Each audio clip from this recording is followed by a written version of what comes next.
தேங்காய் கொப்பரை மற்றும் இதர விவசாய பொருட்களை வெயிலில் விரைவாக காய வைக்க இறக்குமதி செய்யப்பட்ட அர்ஜுன் சூரிய கூடார உலர்த்தியை பயன்படுத்தலாம்.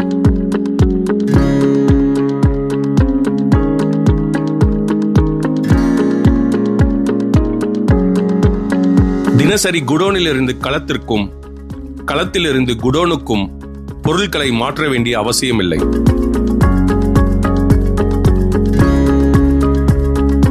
திடீரென்று மழை வந்தாலும் கவலை இல்லை.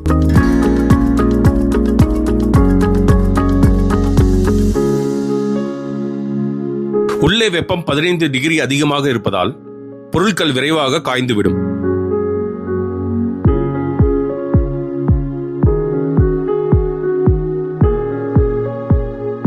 இன்றே அர்ஜுன் சூரிய கூடார உலர்த்தியை பயன்படுத்த தொடங்குங்கள்.